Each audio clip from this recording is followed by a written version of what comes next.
dice, dejará el hombre a su padre y a su madre y se unirá a su mujer. Y ordena al hombre amar a su mujer, no ordena amar a los hijos. Exactamente, es un amor natural. Pero siempre la persona más importante después de Dios es el esposo. Y la persona más importante para un hombre después de Dios es la esposa. Y si amamos más a la esposa o al esposo, entonces dice la Biblia que no somos dignos del Señor. Primeramente tenemos que amar a Dios. Amarás al Señor tu Dios con toda tu mente, con todas tus fuerzas y con todo tu corazón. ¿Sí?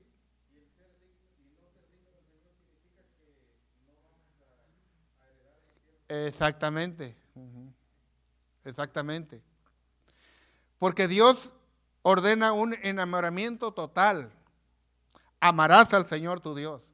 La iglesia de Éfeso se había desenamorado.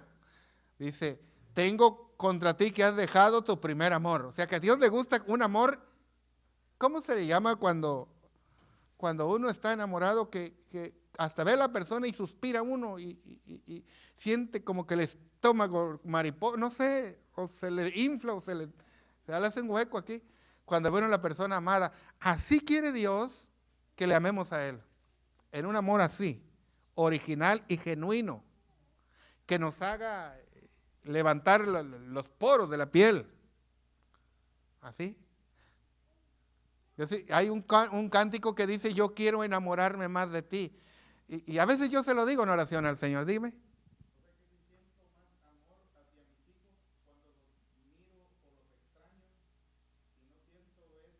Eso mismo para con Dios. Estamos mal. Estamos mal, sí, estamos mal. Que Dios debe de ocupar el primer lugar. Ese es los mandamientos, ¿verdad?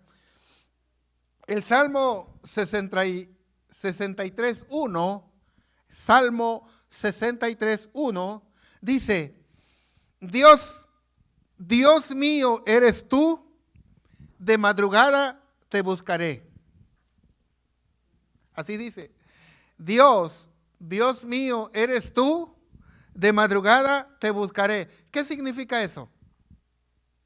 ¿Qué significa de madrugada te buscaré? ¿Cómo dijo? Que es el primero.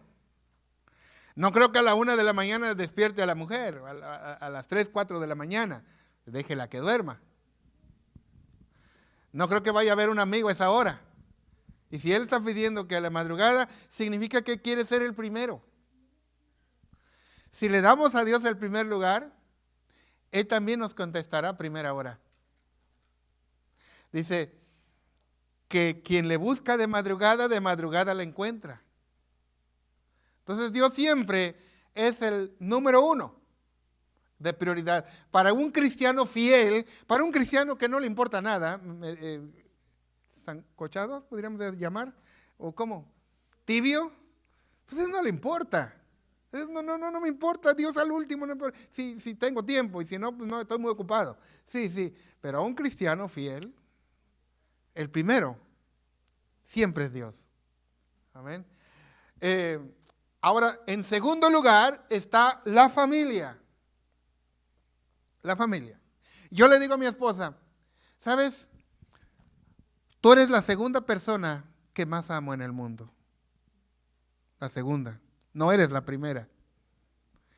Y dice, yo también. Tú eres la segunda persona que amo, dice. ¿Ok? Yo pensé, digo, se está desquitando. Dice, no me estoy vengando. Es que el primero que amo es Dios. Y yo también le digo, por eso te digo. Tú eres la primera persona que yo amo es Dios. Y tú eres la segunda. ¿Cuántos de aquí aman más a Dios que a sus esposas? Pero inmediatamente después de Dios son sus esposas, no son sus hijos. Eso es lo que dice la palabra. Los hijos, ¿saben una cosa? Los hijos se van a ir. El mayor, después el otro se enamora, la muchacha se enamora. ¿Y quién quedan en la casa? ¿Quién quedan? Los viejitos, los pajarillos se quedaron solos porque los polluelos volaron. Imagínense. Y según la naturaleza humana, Dios nos diseñó para que los hijos amen menos de lo que aman los padres. Si no fuera así, no pudieran dejar su casa para formar un nuevo hogar. Siempre un hijo te va a amar menos de lo que ama a su pareja. Siempre. Así nos diseñó Dios. No se sientan mal, padres, deben de acostumbrarse. Así nos diseñó el Señor, para la preservación de la raza humana. Así que usted puede darle todo a sus hijos, finalmente van a decir, mamá, ni modo, lo siento, pero yo me voy con esta muchacha. O me voy con este galán. Y es la ley de la naturaleza. Usted hizo lo mismo. Siempre los padres aman más a los hijos de lo que los hijos aman a sus padres. Por eso existe el mandamiento, honra a tu padre y a tu madre. No dice honra a tu hijo, porque a los hijos que aman menos se les inculca a que honren a sus padres. Bueno, si no lo amas tanto, por lo menos hónralo, trátalos bien, ¿verdad? ¿Verdad que sí? Como una forma de compensar existe ese mandamiento, porque es justo. Los padres, nuestros padres, son una figura de Dios. No son Dios, no se confunda, son una figura de lo que es Dios. Porque Dios es nuestro creador y nosotros, nuestros padres, estamos de alguna manera por ellos que nos engendraron, ¿verdad? Entonces, esa es la razón por la cual Dios se preocupa mucho de que los hijos tengan ese respeto para con sus padres. Porque los padres nos recuerdan a Dios.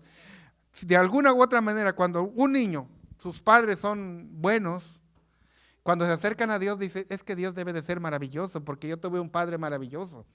Y los hijos que tuvieron padres que los abandonaron, tienen dificultades para buscar a Dios. No, pues es que ahora un Padre celestial que no conozco, y si mi Padre terrenal me abandonó, porque hay una manera, como una figura, ¿verdad? Por sus padres, referente a lo que es Dios. Entonces, hermano, la familia, 1 Timoteo, capítulo 5, versículo 8, 1 Timoteo, capítulo 5, está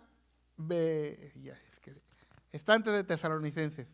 1 Timoteo 5, 8, dice, porque si alguno no provee para los suyos, y mayormente para los de su casa, ha negado la fe y es peor que un incrédulo. ¿Verdad? Entonces hay que proveer. Es la familia, lo segundo en prioridad, así lo pone la palabra.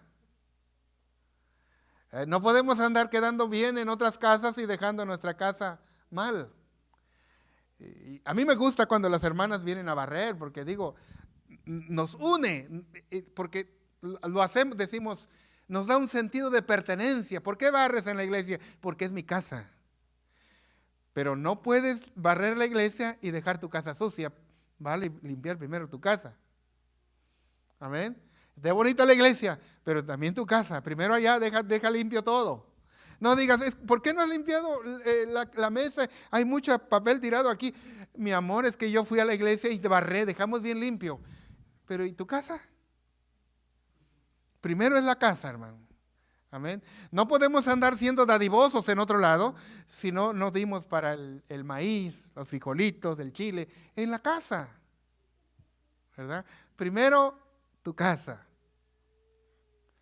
Porque el que no provee para su casa, la Biblia dice que es peor que un pecador, que un impío, alguien que no conoce a Dios. Porque a ellos no les importa, ellos cumplen porque les dieron buenos modales, pero no son salvos.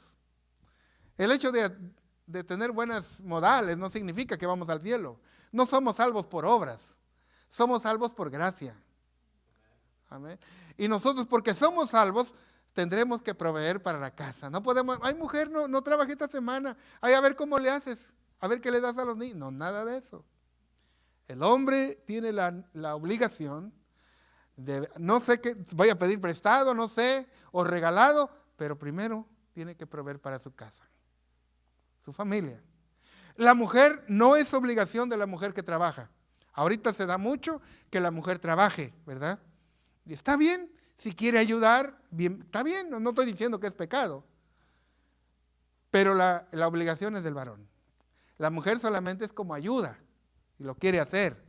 Amén. Si lo quiere hacer, porque el trabajo es más que nada en la casa. Amén.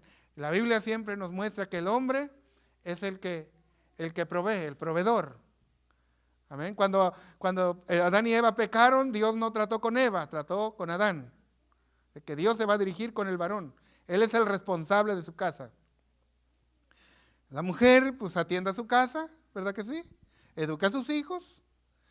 Y si quiere trabajar, ok. Pero es porque quiere ayudar al esposo, ¿verdad? Porque la responsabilidad es del hombre. No está mal que lo hagan. Está bien. Que a veces dicen, ¿sabes qué? Mira, no nos alcanza, tenemos, ok, está bien, perfecto. Pero hay que tener limpia la casa. Amén. ¿Están de acuerdo conmigo o quieren protestar? Alguien que quiera protestar, que me diga. Hechos capítulo 1, versículo 8, dice la palabra de Dios, dice, fíjense que Cristo les dijo, no se vayan de Jerusalén hasta que sean investidos del poder de lo alto, ¿verdad? Dice, y cuando el Espíritu Santo venga, dice, me seréis testigos en Jerusalén, en Judea, en Samaria y hasta lo último de la tierra. ¿Dónde iban a ser testigos primero? En Jerusalén, era su casa. Jerusalén es la capital de Israel. Antes era Jebús, se llamaba antes Jerusalén, se llamaba Jebús, y los que habitaban ahí eran los jebuseos. Se llamaban jebuseos porque la ciudad se llamaba Jebús. Pero ahora era Jerusalén, capital de Israel. Y dijo, primero la capital, ¿dónde sería la capital de nuestras familias, hermano? ¿Cuál es la capital de nuestra familia? ¿Por qué tardaron en contestar? La pregunta está mal. ¿Cómo lo debo hacer? No, de las familias, no de tu país.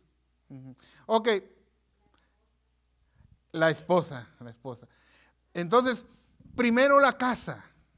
Esa es la prioridad, amén. Primero Dios, después la familia. ¿Ya lo estamos dejando bien claro? Amén. ¿Está bien allá, hermana? Ok, entonces, la familia. Luego dice, el ministerio, tercer lugar, el ministerio. Amén. Tercer lugar. No puede ser un gran predicador que se olvida de su familia, ¿verdad que no? ¿Verdad que no? A ver, el hermano Antonio, líder de caballeros. No, ¿sabe qué? Nunca habíamos tenido un líder como el hermano Antonio. Pero resulta que en su casa casi llega medianoche. No pasa tiempo ni con su esposa ni con sus hijos.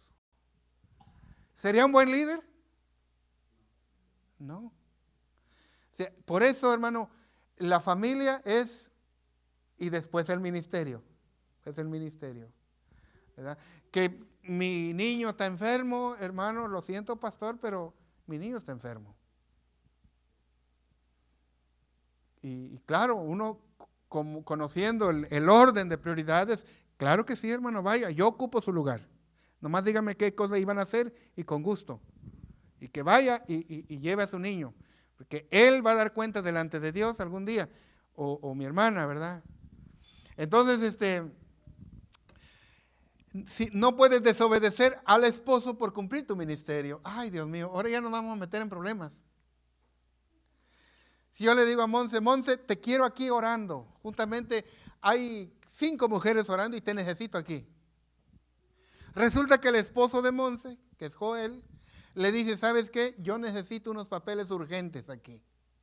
Y tú eres la única que me puedes ayudar. ¿Qué es lo correcto? ¿Venir a la oración o atender a su esposo? Ustedes. ¿Ustedes qué dicen? Al esposo. ¿Quién? ¿Usted, hermana? ¿Usted, brother? ¿Usted, hermana Julissa? en la oración. ¿Usted, hermana Rosario? Amén. La contestación, la mayoría contesta bien. El esposo. Atender a su esposo. Porque no podemos poner el pretexto de ser tan espirituales descuidando a nuestra familia. La Biblia dice que el hombre cumpla el deber conyugal. Y mucha gente piensa que el deber conyugal es solamente dormir con la mujer. No es solo eso. Incluye muchas cosas. ¿Mande? María y Marta. Ok. Ella estaba haciendo mucho que hacer y no ponía atención, ¿verdad? No estaba rompiendo ninguna regla. Solamente que la prioridad era que se sentara a oír al Señor. Ajá, sí, pero no estaba desobedeciendo a ninguna autoridad, ni a su esposo. ¿Verdad? Sí. Entonces, como yo le digo a la hermana, mire, ¿lo podemos decir, hermana? Ya me dijo que sí, le puse una trampa, pero no sabe ni de qué. Y ya dijo que sí. Fíjese, ella siempre le gusta ir cada año al retiro de mujeres, porque se pone muy hermoso. Los que no han ido no saben de lo que se pierden, ¿verdad? Pero su esposo, el hermano Abel, le dijo que no. Y tiene buenas razones él. O sea, no es que es rebelde, no. Dice, es que ahorita es peligroso viajar. El sheriff, la policía, ¿verdad? Lo que sea. Están parando mucha gente. Tengas o no papeles. O sea, no es solamente, ¿verdad? Entonces, dice, mejor no, vamos a esperar que todo se calme, ¿verdad? Pero no vas. Y ella se pone triste porque quiere ir. Y luego si alguna hermana más quiere ir, es como echarle leña al fuego, ¿verdad? Ajá. Y me viene conmigo, me dice, pastor, ¿qué hago? Mire, mi esposo no me deja, pero yo quiero ir. Y facilita la pregunta. ¿Sabe qué, hermana? ¿Qué dice su esposo? Que no, ¿ok? Pues obedezca a su esposo. Sencillo. Amén. Porque él va a sufrir mucho por usted. Más que yo. ¿Verdad? Más que yo como padre espiritual. Entonces, primero está la familia. Antes que el ministerio. ¿Verdad que sí? Y a veces uno quisiera que fuera de otro modo, pero ese es el orden. Amén. No puede uno decir, pastor, es que mi esposo se enojó conmigo porque no le hice de comer, pero es que yo estoy orando. Estoy ayunando y le dediqué el día al Señor y por eso es que no hice de comer. Pues está totalmente equivocada la hermana. Porque si quiere orar está bien, pero tiene que atender a su esposo primero. ¿Estamos de acuerdo? Igual a los varones, igual a los hombres. Primero, si va a orar, va a ayunar si quiere, puede hacer con Dios lo que quiera. Pero primero atienda a su mujer, atienda a su familia. Porque ya se vuelve uno mañoso. Se vuelve muy espiritual para no barrer, o para no limpiar la casa, o para no hacer de comer. Eso es plan con maña. No, hay que atender a la familia. Amén. No, que vamos a decir, es pastor, es que últimamente yo me he vuelto muy espiritual. Ah, sí. Qué casualidad, ¿verdad? ¿No? Entonces, no. Dice el ministerio, si alguno desea obispado, 1 de Timoteo 3, 1 al 6, buena obra desea. Amén. Si alguno, 1 de Timoteo, no sé si, capítulo 3, versículo 1, y vamos a leer con cuidado esa parte. Dice, palabra fiel, si alguno anhela obispado, buena obra desea. Pero es necesario que el obispo sea irreprensible, marido de una sola mujer, sobrio, prudente, decoroso, hospedador, apto para enseñar, no dado al vino, no pendenciero, no codicioso, de ganancias deshonestas, sino amable, apacible, no avaro, que gobierne bien su casa, que tenga a sus hijos en sujeción con toda honestidad. Pues el que no sabe gobernar su casa, ¿cómo cuidará de la iglesia de Dios? No un neófito, no sea que envaneciéndose caiga en condenación del diablo. Amén. Es que ¿Quieres ser un predicador? ¿Quieres trabajar en el ministerio? Pero primero tenemos que atender la casa. Y atender la casa también incluye educar nuestros hijos, educar nuestra esposa también. No solamente los hijos. Yo educo a mi esposa y ella me educa a mí también. Sí, porque cuando algo no le gusta me dice. Y yo sé qué botones no tocar. ¿Me entiende? Entonces, nosotros como varones tenemos la obligación de atender nuestra casa. No, dice, si alguno desea obispado, buena obra desea. ¿Sabe qué? La traducción para obispo significa pastor. Si alguno quiere ser pastor, buena obra desea. Pero primero tienes que cuidar de tu familia. No puedes ser neófito. ¿Qué es neófito? Alguien que no tiene ningún conocimiento de la palabra. Alguien que apenas comenzó a congregarse y ya quiere ser pastor. Ese es un neófito. O sea, la persona que Dios no llama a doctores, abogados, ingenieros. No hace eso.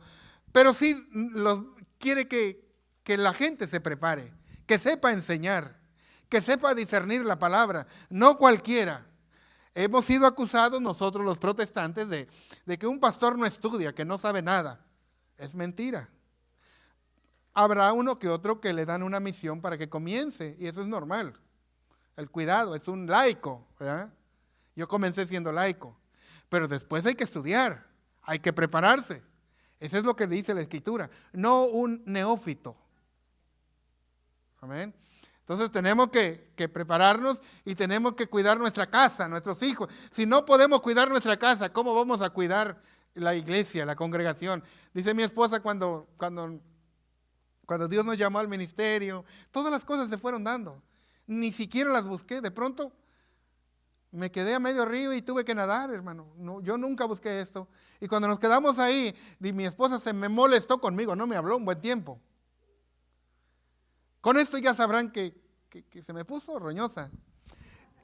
Y me dice, ¿cómo es posible que tú vas a ser pastor? Tenemos 3 hijos. Tú sabes que no es fácil. 3 hijos. Ahora tener muchos hijos, porque cada hijo es un carácter. Algunos son risueños, otros son enojones, otros son serios, otros se te enojan por cualquier cosa, otros te dicen luego sin pensar y otros se quedan callados. ¿Cómo vamos a hacer? Entonces, por eso es que todas estas tiene que cumplir uno que quiere ser un pastor o un obispo, ¿verdad? No dado al vino, no pendenciero. ¿Sabe qué es pendenciero? Alguien que nomás le gusta decir malas palabras. Dice, que tenga sus hijos en sujeción con toda honestidad. No podemos tener hijos perfectos, eso no sucede. Aunque siempre a un pastor se le exige que sus hijos sean perfectos. O sea que el esposo es pastor y también quiere que la esposa cumpla con la misma función y que los hijos sean perfectos. Eso no es posible. Pero con que se congreguen, que oren, que busquen a Dios, está bien. Amén. Y hay muchos pastores que sus hijos andan en el mundo. No vamos a juzgarlo por ello. Solamente ellos saben lo que ha pasado. A veces somos tan religiosos, fariseamos con ellos, señalando con el dedo. Usted no sabe qué pasó. Usted puede tener un hijo de 12, 13 años, muy santito, que se congrega, que nunca falte, porque usted lo trae a fuerza. Pero cuando ya crece, cuando ya le gustan las muchachas, y que de pronto un día le aparezca borracho, hermano, aunque usted le haya enseñado de santidad y de rectitud, hermano, usted nunca sabe cuándo va a saltar la liebre. Hay que tener cuidado para criticar. Dice la Escritura, y el que crea que esté firme, mire que no caiga. Entonces tenemos que tener ese cuidado. Hay muchos que dicen, es que mis hijos son de oración, mira, los tengo aquí sentaditos. Sí, porque están chiquitos. Espérate que tengan 12, 16, 18. Vamos, cuando les cambie la voz. No sabe usted con quién se va a relacionar. Usted puede ser un gran cristiano y puede ser. Pues no vamos lejos, hermano. Elí era un sacerdote, era un hombre de Dios. Era un profeta. Le dijo a Ana, la mujer, la mamá de Samuel, el año que viene abrazarás un hijo, y al año tuvo su niño. le profetizó y se cumplió. Y era un hombre de Dios. Lo que decía este hombre, Dios lo respaldaba. ¿Y sus hijos? Sus hijos le salieron adúlteros. Amén. No respetaban la casa del Señor. Veían a una mujer incluso dentro del tabernáculo que les gustaba y dice la Biblia que dormían con ellas. Está en la Escritura. Por eso es que no hay que juzgar nomás así. Amén. Dije que íbamos a ver como café con leche, pudiera llamarse el tema de hoy, porque estamos tratando varios temas, les dije. Chile con huevo, chocolate con, no sé.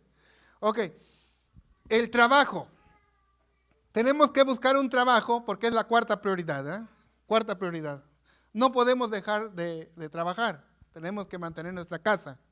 El trabajo ocupa el cuarto lugar en prioridades para un cristiano. Porque si el trabajo no me permite congregarme, voy a seguir trabajando en ese trabajo mientras me consigo otro. ¿Verdad?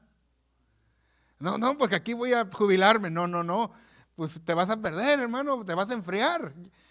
Dice la Biblia, no dejando de congregarnos como muchos tienen por costumbre. Entonces hay que congregarse y para congregarte, si ese trabajo es que mero te dan overtime en la hora de que hay culto. O mero en el momento, el domingo te exigen trabajar. Vamos buscando un trabajo que podamos congregarnos. Amén. Es decir, sí hay que trabajar, pero es prioridad nuestra vida espiritual. Amén. Como cuarta prioridad, el trabajo. Y es algo necesario. Pero no puede ir el trabajo antes que Dios. No puede ir el trabajo antes de tu familia. Te van a dar un trabajo que te vas a ir a Europa un año. ¿Vas a dejar a tu mujer sola? ¿Vas a abandonar a tus hijos? El dinero no va a ganar el cariño, los abrazos, el calor de hogar que un padre puede ofrecer. Fíjese, hay más éxito cuando los hijos crecen con la compañía de un padre que cuando solamente se quedan con la mamá. Lo perfecto es que crezcan con papá y mamá. Pero suponiendo que les falta el papá, hay muchas posibilidades de que le vaya mal a ese niño. Termina en una cárcel, se enrolle con pandillas o se mete en la delincuencia. Pero cuando se queda con la mamá, no tienen igual de éxito. Siempre el papá influye mucho. Es muy importante la figura paterna. Según las estadísticas, ejerce más influencia un papá que una mamá en el comportamiento de los hijos. Aunque la mamá esté todo el día. ¿Será por la autoridad? ¿Será porque Dios le trata directamente con el hombre? No sabemos. Pero si usted ve, y los psicólogos que estudian el comportamiento del hombre, ellos le van a decir eso. Que influye más un papá para que un niño crezca y tenga éxito que una mamá. Aunque queremos mucho mamá. A lo mejor porque no nos dice nada, nos deja. No, pues a mí fue al revés, mi mamá es la que me pegó y mi papá no. Entonces, terminamos hasta ahí, esta parte, esta sección. Amén, terminamos hasta ahí. Ahorita vamos a continuar con otro tema. Dije que iba a ser chile con huevo, café con leche, no sé. ¿Cómo dije? ¿Qué más dije? Ajá, ¿cómo? Sopa de letras. Ajá. Porque voy a tocar varias cosas que creo son importantes. Porque a veces les doy un tema, pero a veces me doy cuenta que hace falta enseñar ciertas cosas y hay que irlas metiendo en la enseñanza. Amén. Entonces, primero Dios, después la familia, después el ministerio y después el trabajo. Ya explicamos por qué. Amén. Alguien que crea que no es así, amén, con gusto puede levantar la mano y el pastor, es que no puede ser así porque la Biblia dice esto. ¿No? ¿Nadie? ¿Están de acuerdo con lo que hemos aprendido? Vamos a ver 1 Corintios capítulo 12, versículo 4.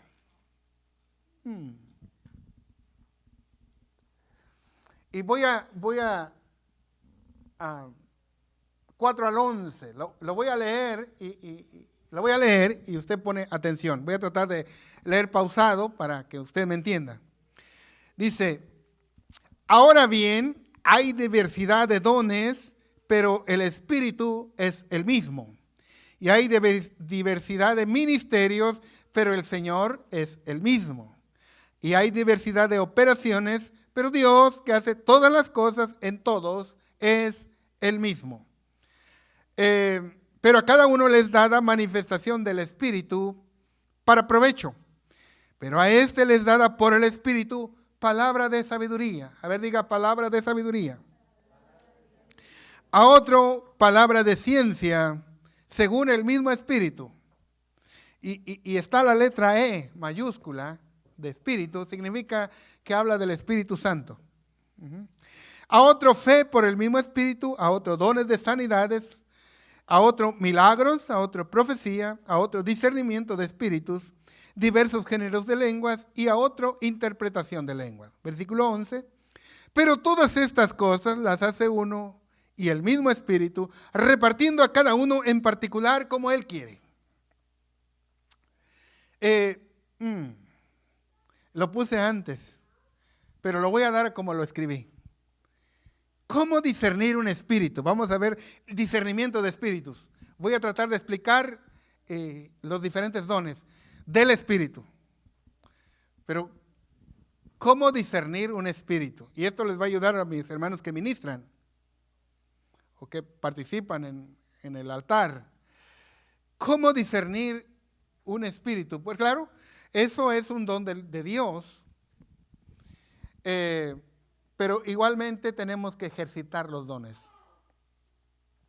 ¿Cómo yo me doy cuenta como ministro cuando alguna manifestación es de Dios o no lo es?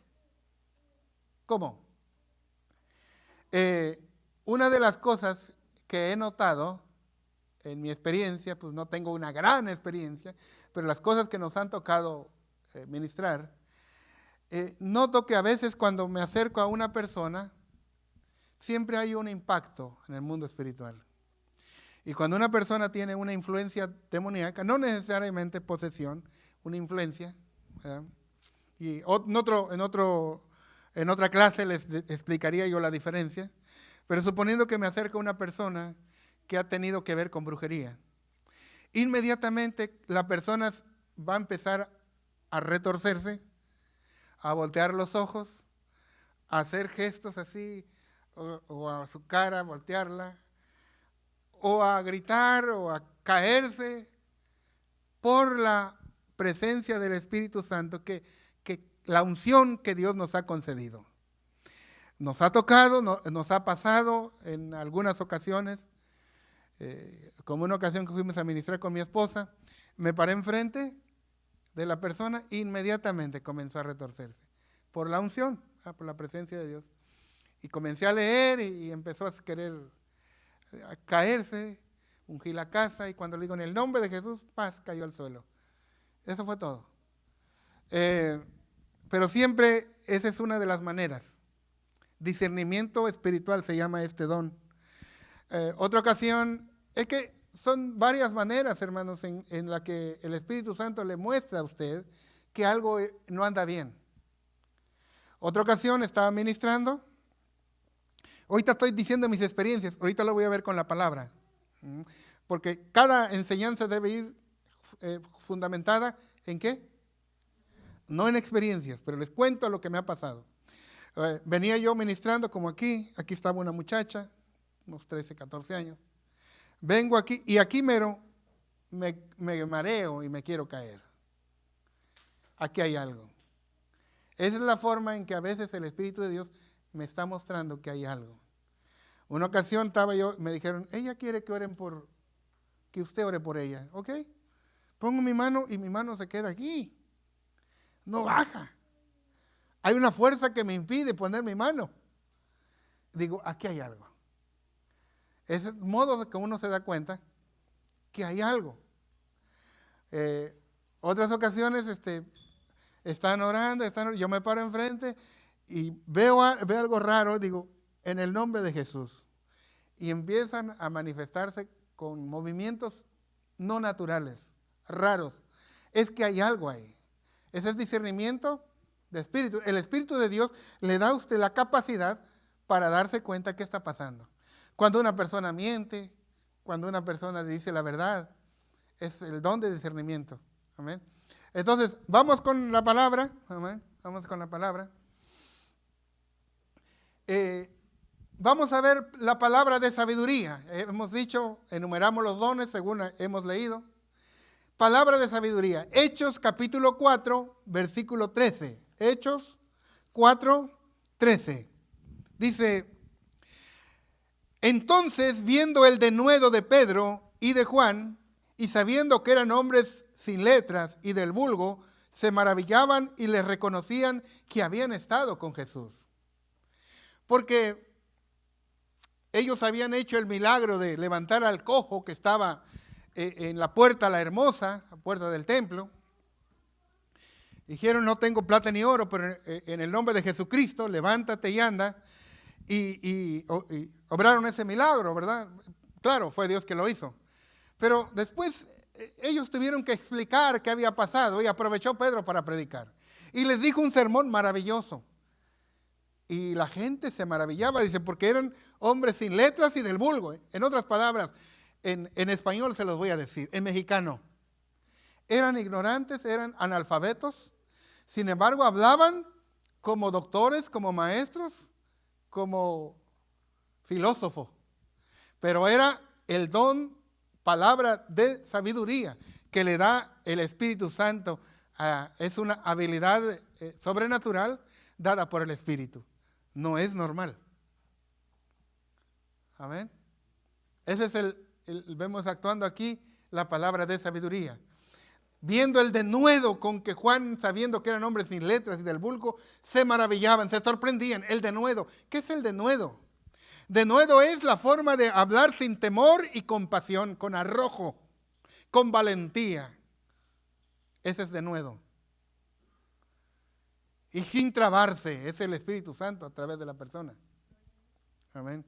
Entonces, palabra de ciencia, Hechos capítulo 9, versículos 10 y 11. Cuando ya lo tengan pueden decir amén. La palabra de ciencia dice 10 y 11, y el Señor le dijo, levántate, ve a la calle que se llama derecha y busca en casa de Judas uno llamado Saulo de Tarso, porque he aquí él ora, y ha visto en visión a un varón llamado Ananías, o sea, tú mismo, que entras y le pones las manos encima para que recobre la vista. Amén. Es cuando la conversión de Saulo, que no ve que después de ir persiguiendo a los cristianos, Cristo se le aparece, dice, Saulo, Saulo, ¿por qué me persigues? Dura cosa es dar cosas contra el aguijón. Saulo cae al suelo, pero queda ciego. Entonces él fue llevado a ese lugar y estaba orando. Se cree que estuvo orando 3 días en ese lugar y ayunando para comenzar su ministerio, claro. Y a Ananías Dios le habla. Y a este hombre Dios le da que actúe en el don de ciencia. Le da la calle, el lugar exacto donde Pablo está, le da el nombre de Pablo, le da la dirección, le da la calle, el lugar exacto y el nombre. Y le dice, él ha visto en visión, él ya sabe que tú vas a ir. O sea, el don de ciencia no era solamente que operó Ananías ahí, también Pablo recién convertido. Dice, él ha visto en visión que uno llamado Ananías va y ora por él. O sea que incluso Pablo ya sabía que un hombre iba a orar por él y que se llamaba, ¿cómo? Ananías. El nombre y la dirección. Don de ciencia. Don de fe. Mateo 17, 20.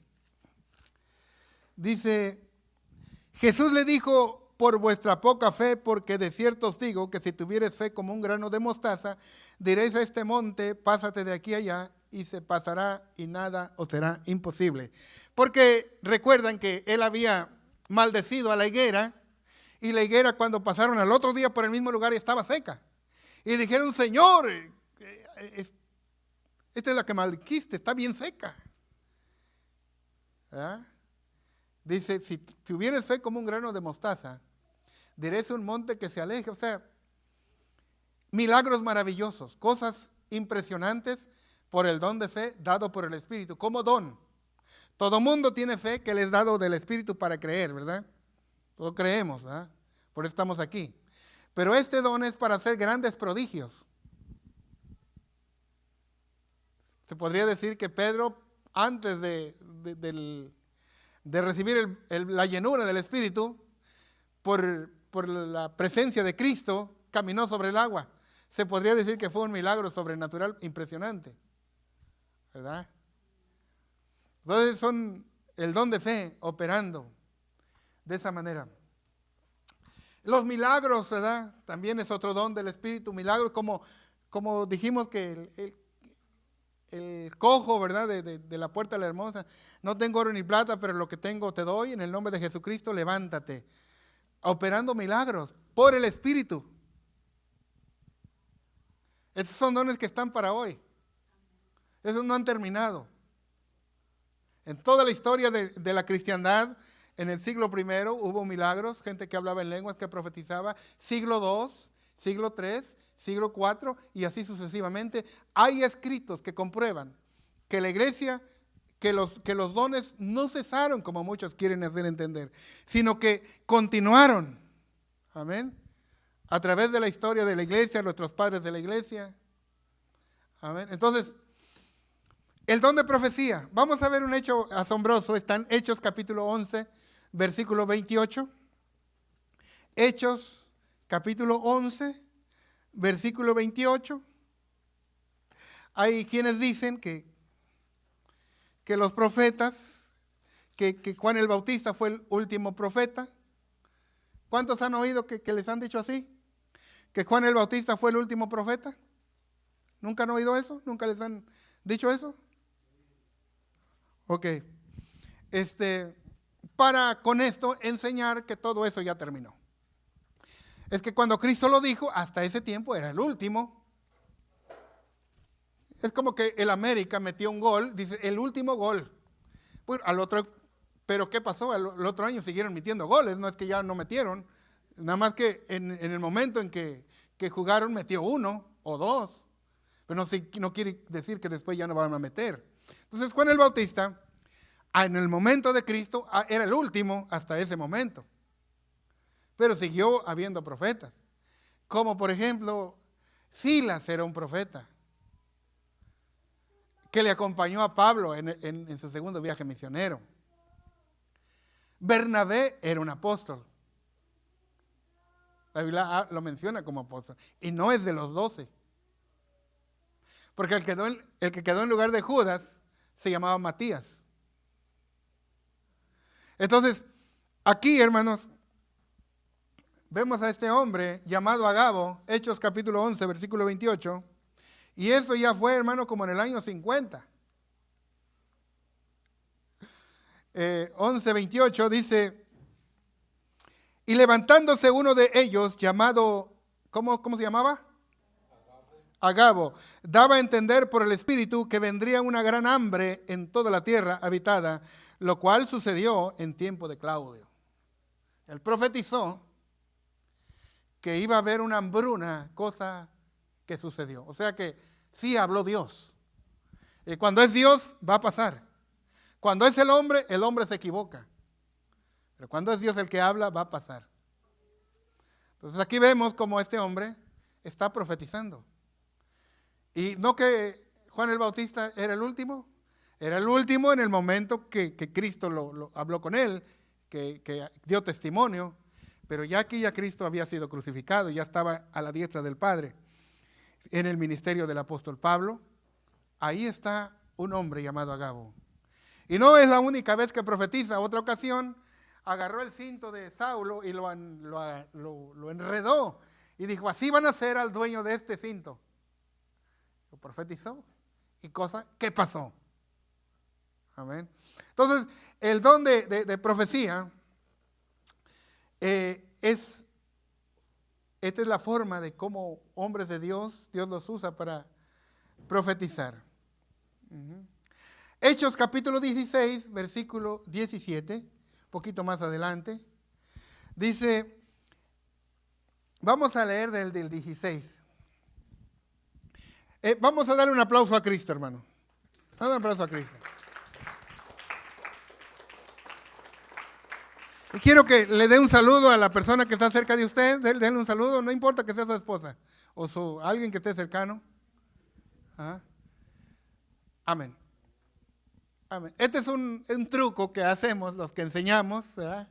Los que nos toca enseñar, para quitar el sueño, alguien dijo. Sí, a veces los hacemos que se levanten, ¿verdad? Levántese tantito, denle un gloria a Dios fuerte, siéntese de nuevo. Otra vez a dormir.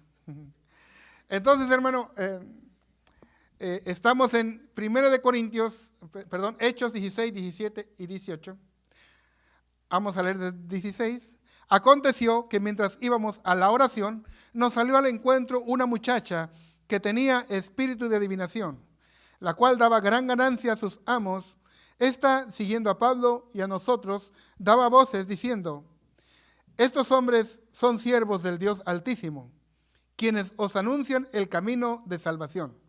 Esto lo hacía por muchos días, mas desagradando a Pablo, este se volvió y dijo al espíritu, te mando en el nombre de Jesucristo que salgas de ella, y salió en aquella misma hora. Es el don de discernimiento de espíritus. Hermano, si usted le dice, hermana, usted es una mujer de oración, que tiene el favor de Dios, usted se levanta a las 5 de la mañana a orar, ¿qué haríamos? Oh, gracias, una profeta. Dios la bendiga y nos vamos bien contentos, hasta le inventamos un café. Pero el apóstol Pablo tenía el discernimiento de espíritus y se dio cuenta que quien estaba operando ahí era un espíritu de adivinación. Y por eso le dijo, te mando en el nombre de Jesús, que salgas. Y salió. Es el discernimiento de espíritus. Se dio cuenta por el espíritu que era un espíritu inmundo. Es así.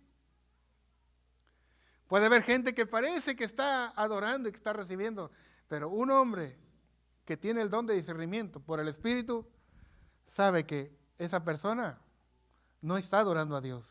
Está invocando a lo mejor demonios, pero no está adorando a Dios. Se da cuenta por el discernimiento espiritual. Una ocasión fuimos acá, ¿cómo se llama? A Henderson, y una señora empezó a hablar en lenguas. Eran lenguas satánicas. También hay lenguas satánicas, hermano, no cree que no. El diablo es experto en imitar. Dice que se disfraza como ángel de luz y engaña de esa manera.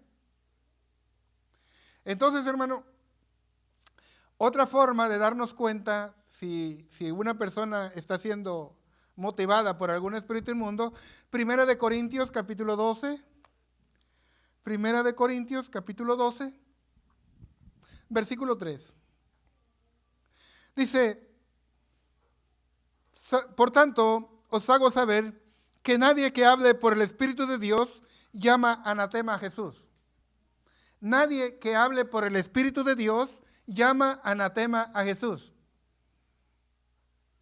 Les explico para los que no saben, que nadie por el Espíritu de Dios puede maldecir a Jesús. Nadie puede maldecir a Jesús que sea alguien que maldice a Jesús, no puede ser el Espíritu de Dios.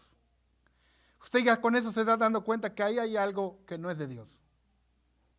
Luego dice, y nadie puede llamar a Jesús Señor si no es por el Espíritu de Dios. Nadie puede llamar a Jesús Señor si no es por el Espíritu de Dios. Una de mis estrategias personales, cuando me toca ministrar, y tengo cierta duda de una persona que está, por la forma en que adora, entre comillas, por la forma en que ora, por la forma en que mira o ríe, le digo, Jesús es el Señor. Repite conmigo, Jesús es el Señor. Y si es un espíritu malo el que está operando ahí, le hace, Digo, caíste redondito en mi trampa que te puse. Es un espíritu inmundo. Y ya sé qué hay que hacer. Entonces, pero si es algo que está adorando a Dios, ¿quién es el Señor? Jesucristo es mi Señor. Glorifica a Dios, hijo. Gloria a tu nombre, Padre. Y entonces digo, ya, me sacaste de la duda. Una de las cosas que hago, ¿verdad? Es eso de que le digo, glorifica a Jesús. Y ya empieza, o si dice que no, empieza, no, en muchas cosas. A veces los ojos brillosos, hermano. Ojos que tienen un brillo no normal. Yo he visto gente que a veces por la mirada sé que hay algo maligno ahí. Por la mirada. Hay también la gente a veces cuando, yo sé que a veces uno llega cansado, ¿verdad? No es que tenga un espíritu inmundo, espíritu de sueño, no, es que uno es un ser humano y uno se cansa, ¿verdad que sí? O en el sol, imagínense, los ruferos a 100 grados, 110, 120 en el techo, 130, una vez andábamos arriba.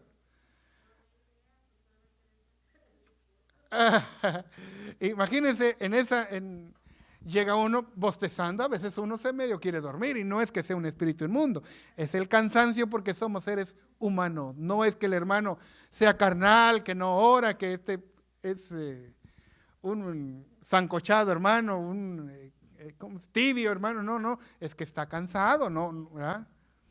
Pero algunas veces, hermano, uno que está siendo motivado por un espíritu inmundo, comienza a bostezar. A veces, no siempre. Otras veces orutando. A veces tosiendo.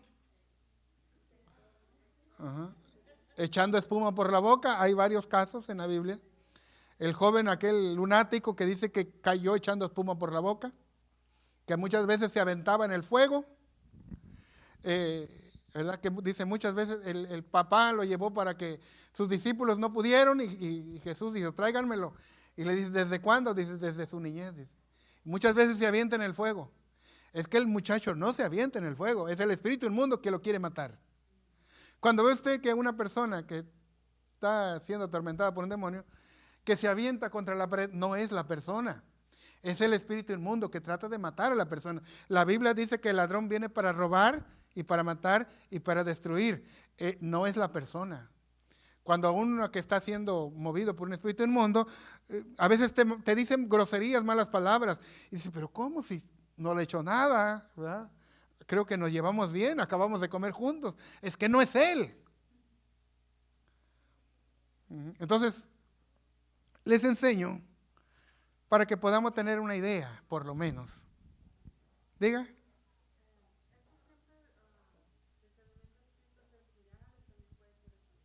¿Cómo?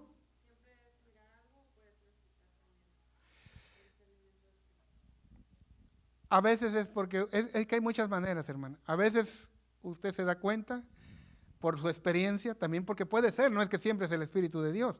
A veces puede ser porque usted ya ha experimentado mucho y se da cuenta, ¿verdad? Otras ocasiones el Espíritu de Dios le está diciendo.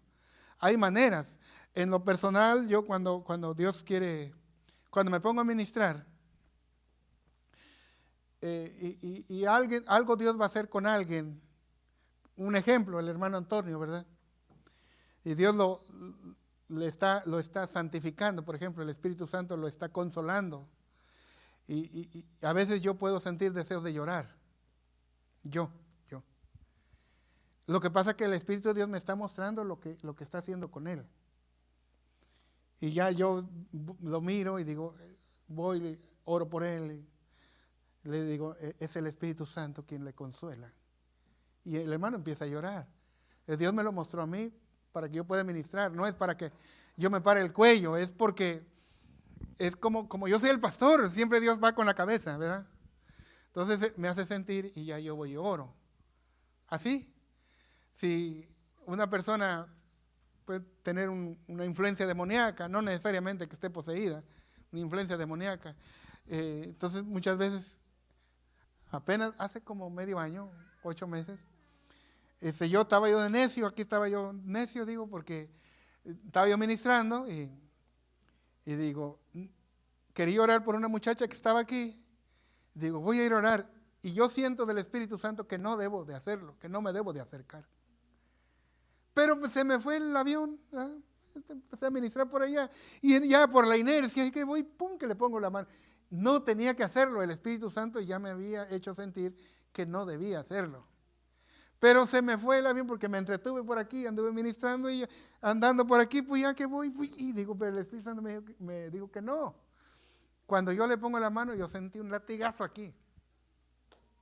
No tenía que hacerlo.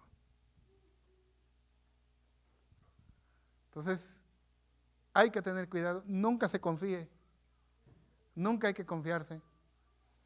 Es que yo vengo, ayuné 40 días, 20 días de ayuno, ahorita sí, donde que no. Tenga cuidado. Si el enemigo se atrevió a tentar a Jesús, de atacarlo y de hacer lo que, imagínese que no puede hacer con él. Uno no debe confiarse. Él está derrotado, pero mientras tanto le va a dar un dolor de cabeza, diga.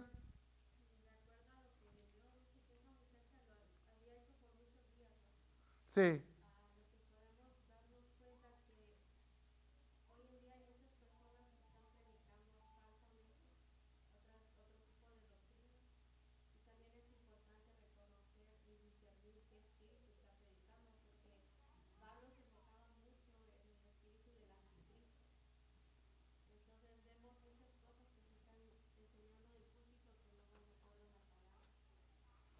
Miren, hermanos, ahorita un evangelio que se está predicando en este tiempo es muy humanista. No tiene nada que ver con el evangelio de Jesucristo. ¿Por qué digo que humanista? Porque pone al hombre como prioridad.